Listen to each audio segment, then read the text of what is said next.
Ladies and gentlemen, boys and girls, babies in their diapers, welcome to the Tiberius Show with your host, Tiberius Boy!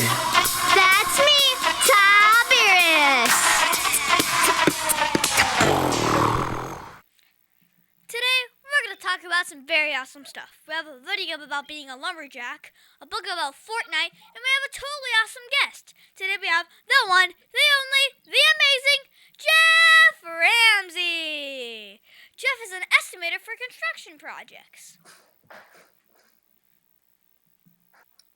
Hi there, Jeff Ramsey here. How are you doing, Tiberius? I'm doing pretty good. And today we're going to start off with the video of the week, and this is going to be a chop. All right. The Tiberius Show would like to thank Boggy Creek Airboat Adventures for being one of our sponsors. I got to go on an airboat and saw a real gator. I even got to go to the gem mine and mine for some gems. We ate a steak dinner at the restaurant and even got some gator bites. If you want to have a blast with the entire family, I suggest you go to www.bcairboats.com right now. Get your tickets today. The website again is bcairboats.com. And now it's time for the video game of the week.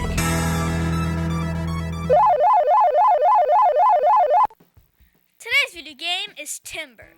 This game is made by T-Block Studios. Because it is on Roblox, you are able to play it on PC, Mac, Xbox, and even your cell phone.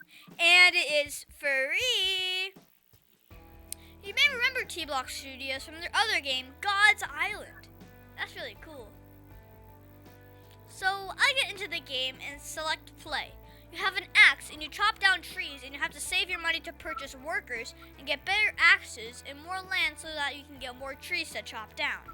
The more workers you have, the more land you want to have. Also, you can improve how fast they work and how much they can hold at one time. You can sell your logs at the table saw and upgrade your stuff at the upgrade store. If you have expanded and got all of the land of the island, you get an option to rebirth. This means you start all over, but you get more logs per tree, and every 5th rebirth, you get a new biome to play in. Oh, and you can get a farmer that turns your trees golden, that gives you 5 times the wood. I give Bees Timber 8 out of 10 stars because it is a lot of fun to start, but after a rebirth or two, it kinda gets boring. So I would tell you to play it at least till your first rebirth because that was fun. And it was a great to race my dad in it. I won't tell you who won, though. Who do you think won? Obviously, Tiberius. I don't know. Huh? The Tiberius Show would like to thank one of their dedicated sponsors, Custom Designs Orlando. These guys are on Mills Avenue and do all sorts of stuff, ranging from photo ID badges, engraved signs, custom braille ADA signs, vinyl lettering to trophies and awards. The cool part about Custom Designs is they can ship products all over the United States. You can reach them at 407-898-0373 and tell them that Tiberius sent you. And now it's time for the book of the week, Fortnite Creative Mode. This book is written by Master Builder. Master Builder has made lots of game books. Let me read to the back of the book. In fact, Jeff, would you like to do the honors? Sure thing, Tiberius. Here we go. With more than 125 million users and counting, Fortnite continues to expand and keep players on their toes. The newest element that's been added to the game is Creative Mode and Master Builder Fortnite. Creative Mode will have you building like you are a pro in no time. Nice. And this is not an AR book, so you don't get any points for reading it. But you do get better at building in Fortnite.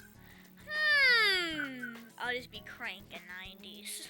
So creative mode is a world that you can create that your friends can join you and do whatever you want. You can build weapons and mobs and make the world the way that you want it.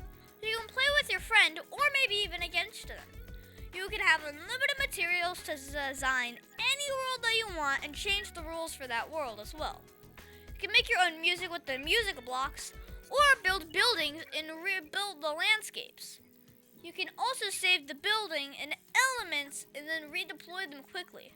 They also have a lot of elements already in their library that you can use to put down in creating your world. I like to learn how to build in Fortnite, and it creates a place that you can play with just your friends and practice without the best players destroying you all the time, because you're still trying to practice. It is also cool to have other people look at your maps and then rate them. I give Fortnite Creative Mode 8 out of 10 stars because I enjoyed having fun building with my friends, but not everything worked the way the book said it would. Probably because we have a later version of Fortnite now, so yeah. But at least a lot of it was close, so. See David Smith Law.com. You can call him at 407-801-2667. Wait, you are not Chuck. My dad can help when people get hurt. He loves to help people. If you are ever injured at work or in a car accident, you should call my friend Chuck. You can call him at 407-801-2667. The website again is cwsmithlaw.com. Offices, Orlando. Does it actually have that much W's? And now it's time for the interview of an interesting person. Today's guest is going to be so much fun. Today we have the one, the only, the amazing Jeff Ramsey. Jeff is an estimator for really big construction projects, which is really cool. Thanks, Tiberius. Okay, so first off, how are you enjoying being on the show? That's interesting. You're doing a good job so far. Thank you. Okay, so I have to ask, your bio lists you as a construction estimator. Can you tell my listeners exactly what that means? So a construction estimator, they review plans and documents that are usually issued from the government or from a large owner that is seeking to build a project. And the process of an estimator is that they take those documents and put values associated to all the components of the project. So they literally flip page by page. And in today's world, everything is online. So you're looking at a lot of online documentation, measure and count up how many pieces and parts of everything, and you group them together, and you put a price next to each category or next to each component that you add up, and you calculate how much it's going to cost. Okay. So your main job is determining what it would cost and how much material it would need to build a particular project? That is true, and in today's world, it's a competitive market. So whenever an owner is looking to build a project, the owner reaches out to multiple companies, and each individual company will prepare an estimate and a proposal.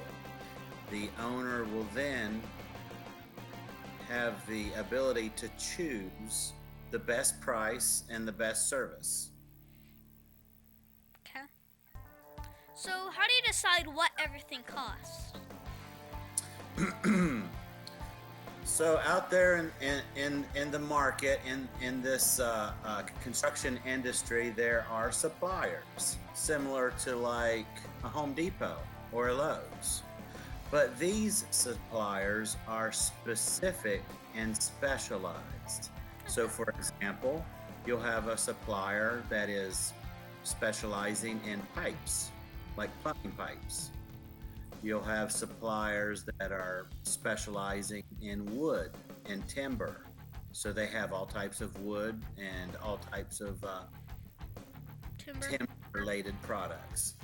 So with that said, when we prepare the estimate, we will have quantities on a sheet, and we will send that sheet over to the supply house, to the specialized supply house, and we will tell them we have thousands of pipe and thousands of wood, and we'll give them a size and type, and the supply house will issue a quotation, and that quotation will give us a dollar value, an amount of how much the specified material is.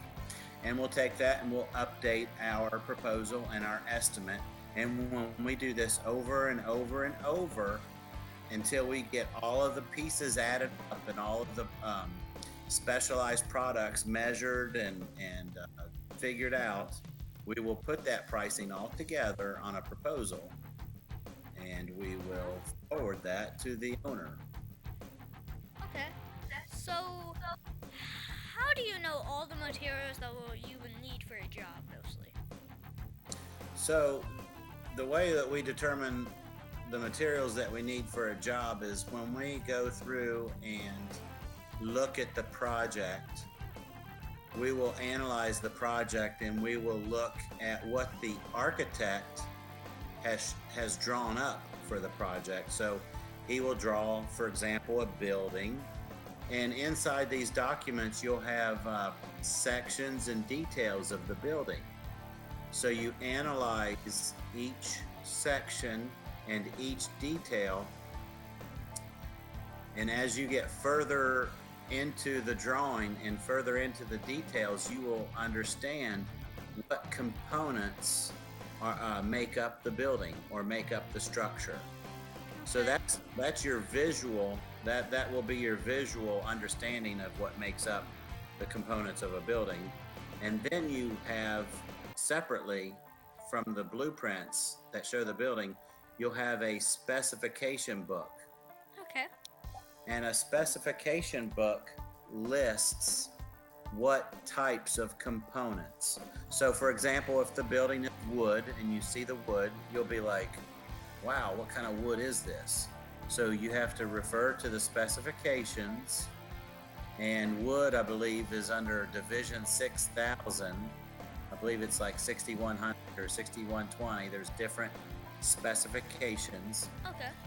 You look at that wood specification and it'll tell you use Southern Yellow Pine number 2, and it'll give you a list of manufacturers and a list sometimes of suppliers. So you take your quantities of wood, you look at what type of wood it is, and you find your supplier in the specification or your manufacturer, and you will reach out to them via email, and you'll send them over your quantity of material to be priced. And you do this over and over again for each product that you plan to bid for on the project. Okay, so since we're all about this construction estimator stuff, well, what is the best part about being a construction estimator? I would say the best part of being a construction estimator is that your job is different from job to job. So one week you may work on a library. The next week you may work on an airport. The following week you could work on an administration building. So it has a lot of variety to it, and that's what makes estimating very unique. Okay. So how long does it normally take to estimate a project? Well, it depends. Usually, I would say a week and a half to 3 weeks. Okay. So what is your favorite project to do an estimate on? Let's see here. Well, usually it boils down to the architect and how well the drawings are. Some jobs, the drawings are not very good. They don't have very good details, and that's because the drawings are not 100% ready yet. So there's different phases as well when you estimate projects. Sometimes projects are only 50% ready, so you give them a 50% budget.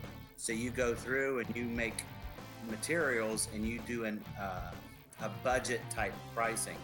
But then when it gets to 100% drawings, the details are very defined, and that's when it usually takes a week and a half to 3 weeks to get prepared. Okay, so what's the hardest part about being a construction estimator? Probably the hardest part, after you do the estimate, you have to figure out how many people it's going to take to put it together. Sometimes the easier part is to measure the materials because the material is tangible. Okay. If the building's 10 foot by 10 foot, it's going to be 10 and 10. There's going to be 20 feet of wood. Okay. But how many people is it going to take to put the 20 pieces of wood? 20. We don't know. Some guys might be able to do 3 in a day. Some guys might be able to do 5 in a day. It might just take 4 days. So Some people might be able to just do 1 true. a day. And But then you could just hire 20 people and they all do just 1 mob. So that's the hardest part. So there's a lot of going back and forth and being able to determine what the sweet spot's going to be on how many people it's going to take to do the job. Okay. And that's the hardest part, because if you figure too many people and your competitor figures only several people, your competitor might get the job and you will not get the job because your number is higher than his number. Okay. So your bio says that you also have your own business called Ram Contracting Services. Can you tell me a little bit about that?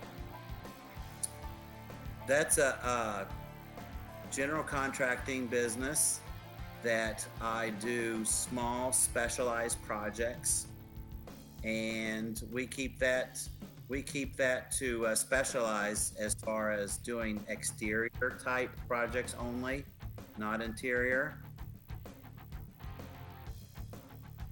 Okay. So I heard that you built the porch that is over my bedroom. Was that a hard project to do? That was very difficult. And the reason being is that the owner, his drawings weren't 100% done yet. So it was hard to find out exactly what needed to be done. So Dad, you were making the drawings? So that was a unique job because it's considered a remodel, and remodels are sometimes whenever you start to do something, you don't know what's going to be detailed afterwards, and you kind of have to change as you go along. So I think it went well. We worked well together, but the remodels and renovations usually take 2 and 3 times longer than a standard new construction, only because you don't have the end in mind. Okay. So since you do so many cool jobs, do you find it hard to juggle them all? Of course, that's the challenge.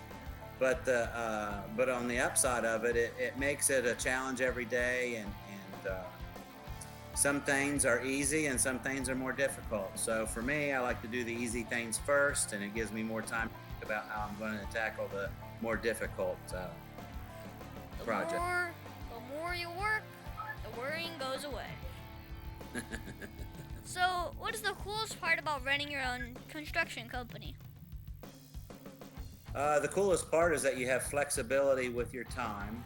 So if you don't want to get up in the morning and you want to sleep in, you don't have to. But on the other side of it, you're going to have angry owners and angry clients because you weren't ready and prepared to do your job. So it's a balance, but the big uptick to it is that you are flexible with your work time and the time that you put in to do your job. That is true. And also, what was that one project that you did that you are most proud of, and why? Oh boy, that's a lot of them. I think that one of the projects that stick out for me is the church project that I did over by the Mall of Millennia. I believe it's called the Holy Land Experience. I was involved with the round amphitheater building, and that was an interesting project because of the unique construction, and the owner was very unique, and I think I enjoyed that one probably most. Okay. So when you were a kid, what did you want to do when you grew up? Do you always know that you were going to be in construction? When I was younger, when I grew up, I did not. I had fun, just like you, riding my bike, playing in the woods.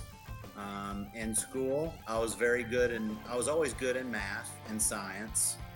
I struggled a little bit with English and social studies, but I was always very good at doing math and science. So initially, I thought I was going to be an accountant, work with numbers and stuff like that.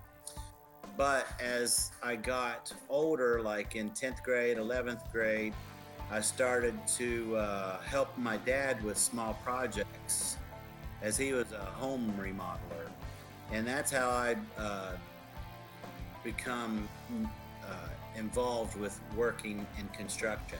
Like how you started the whole process, yeah. And so that's kind of like how I kind of got involved with construction. And the rest is history. So kind of run me through it. What kind of tasks does a construction estimator do on a daily basis? On a daily basis, like in the mornings, you get up. It depends on what phase you are in with your project. So, for example, let's say you've just finished a bid. So, if I'm starting off fresh, I'll come into the office in the morning. I will look and find out what job there is out there to bid. I will select it on the computer. I will upload all the documents from the internet, download those into our filing system, create a job number, and start the process of opening up the drawings, organizing the drawings, reading the specifications, and performing the measuring of the job and doing the takeoff. Okay. Well, do you need a lot of training to work in this job? Do what? Do you need a lot of training? So the training comes in two forms. You can have a formal schooling that you can do, or your training can be on the job training. So if you have a family or your father or mother that's in the trade or in the construction business, you might be around it and you might help them when you're a young person out of high school and you become involved with how construction works. So you would have a on-the-job type experience. Okay. Or you simply go to school and become educated to perform a specific task, such as estimating. Okay. So there's ways to go about it. Well, which one did you do? The first one, which I had field experience working around my dad and having previous construction knowledge, and then I gradually become involved more and more in the construction field. Okay. So, if you could think of one thing that would make your job easier, what would it be? Well, that would probably be having more working clients that have better documents that are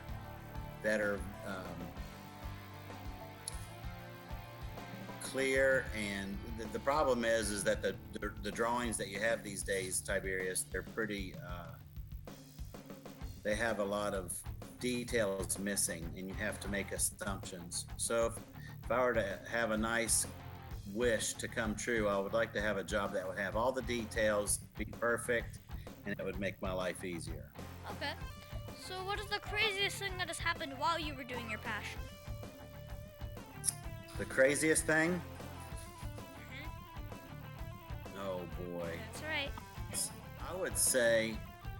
I would say the when you're on a job site, I was walking a job site one time, Tiberius, and during lunch breaks, there are lunch people that stop by in these trucks with like pre-prepared lunch, and the person driving onto the job site hit a pothole, and all of the food fell out of his truck onto the road, and they're waiting on him to get the food, but then it fell out onto the road. So Ouch. that was funny, but it wasn't very funny for the guy bringing the food. Yeah. So what advice would you give my listeners if they wanted to grow up and be a construction estimator? So you want to go to school, first of all, get a good education.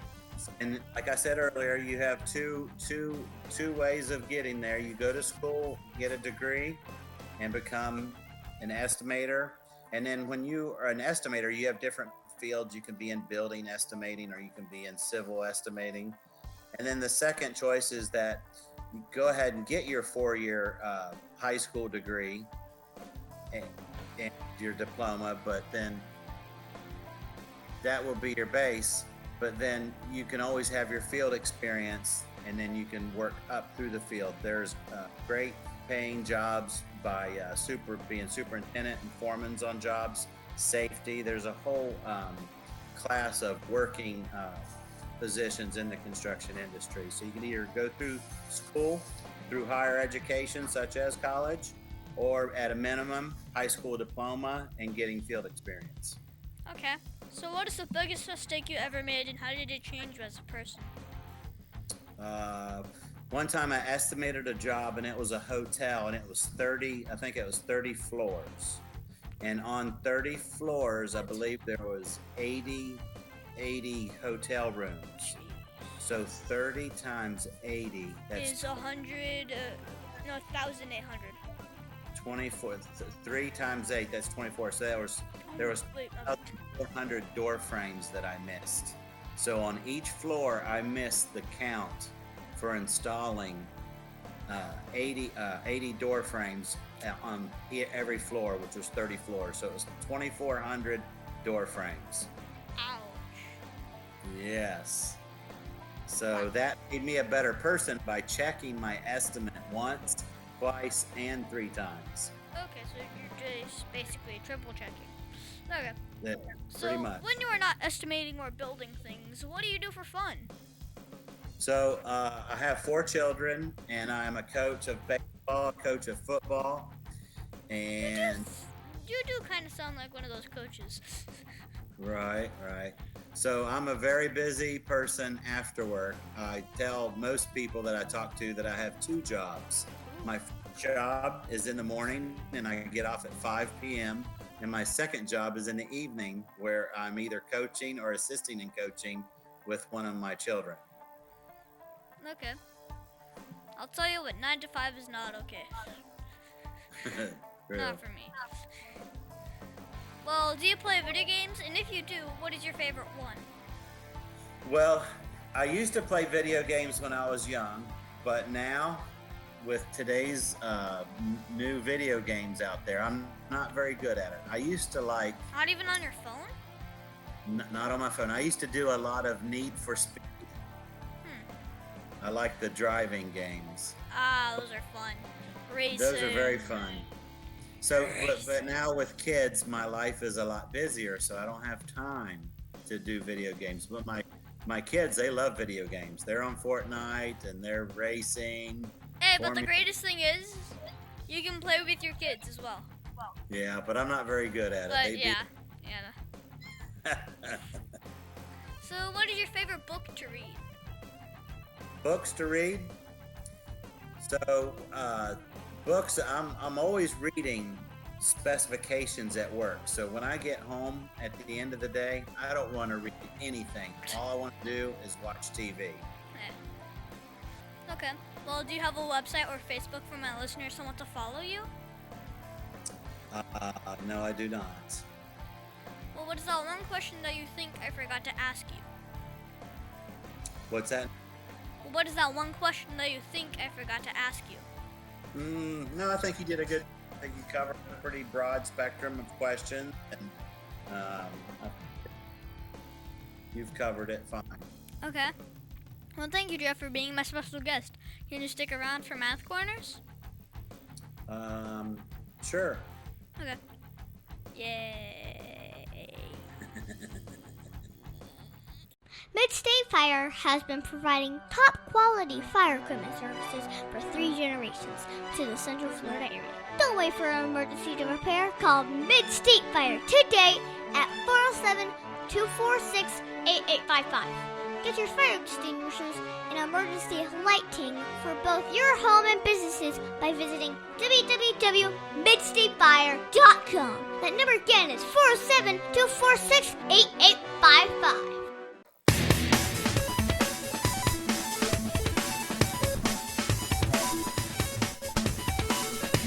Tiberius' favorite subject, it's Math Corners! you, Jeff, for helping me with Math Corners. Today we're going to talk about negative numbers. So I've been doing my EXO.com math questions over the summer, and they had something about negative numbers. So I figured I would help make it easier to understand. When you make a number line, instead of putting the 0 on the left, you put it in the center of the number line. Now the numbers to the right of the 0 will be positive numbers, and the numbers to the left of the 0 are negative numbers. Now here's the tricky part. You know how 2 is smaller than 3 and 3 is smaller than 4, right? Well, negative numbers like the opposite of that. Negative 2 is larger than negative 3, and negative 3 is larger than negative 4. So the larger the negative number value is the smaller the number represents. This can be confusing for some people to understand. The easy way to look at this is the number line. The more to the left, the smaller the number is, and the more to the right, the larger the number is. When you add negative numbers, it's like subtracting positive numbers. So if you take 5 plus negative 4, you would really be taking 5 and moving left on the number line 4 times, and then you would end up with 1. So the equation is basically 5 subtracting by 4. So you get 1. So if you have negative 2 plus negative 5, you would be moving the number line left 5 times and end up at negative 7. So, Jeff, do you now know all about how to use negative numbers? It can be tricky, but you have to refer to the number line to make sure that you're correct. That's true. Well, thank you, Jeff, for your help with Math Corners. You're welcome. Over 40 years, Lighthouse Central Florida has provided education, independent life skills, and job training to thousands of Central Floridians who live with blindness or any degree of vision loss. Whether it's picking out clothes in the morning or just moving around your community and serving Orange, Seminole, and Osceola counties. Contact Lighthouse Central Florida at 407-898-2483 or visit them online at lighthousecfl.org.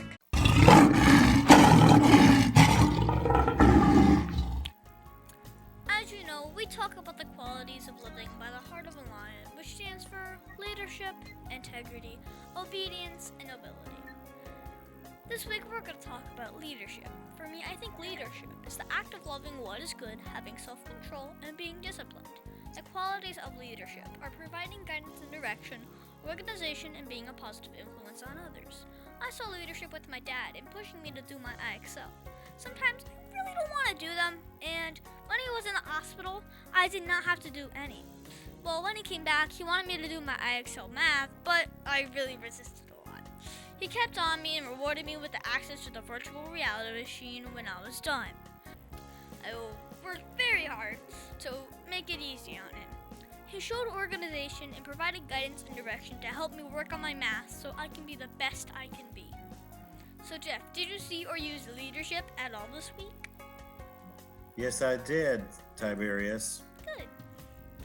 So of all of the Heart of a Lion virtues, which is your favorite and why? Well, I like to lead by example, so I like to give the guys that I work with an expectation, follow up with it. So it's really a little bit all of the parts of leadership because I like to lead by example. Okay. So we should always try and be line strong in everything we do, shouldn't we, Jeff? You're exactly right. If you're not trying your hardest at every step of the way, you're only cheating yourself and the people that are around you. Oak Ridge Gun Range is a family-oriented shooting range that has been in business for over 30 years. They specialize in basic firearm training and offer numerous services such as consignments, gun trades, gunsmithing, and concealed weapon classes. I even got my training for gun safety at Oak Ridge Gun Range. Great customer service, and firearm safety is what they do best. So find out more at oakridgegunrange.com. And that's our show, folks. I want to thank the one, the only, the amazing Jeff Ramsey for being on our show. It's been so much fun talking with you today, and I hope in the future that I can visit your office and see all the projects that you have made. For sure. You're always welcome. You're welcome. And also, you can find me on Facebook and Instagram at The Tiberius Show. And please be sure to visit The Tiberius Show on YouTube and subscribe. Also, be sure to listen to us next week on The Tiberius Show with your host, Tiberius Boy. That's a wrap, and bye. The Tiberius Show is not filmed in front of a live studio audience. Executive producer Joseph Boy, production editor Pierre Laguerre, Green Room manager Danny Boy, and your program host Tiberius Boy. The Tiberius Show is copyright 2018. Aw, Dad, my computer's slow again and I can't play my games. Call your computer solutions today and we will scan for viruses and clean that computer up remotely and make it fast again. Our phone number is 407-826-0810. Thanks, Dad, my computer's fast again. Now I can do my homework. Thanks for calling your computer solutions at 407-826-0810.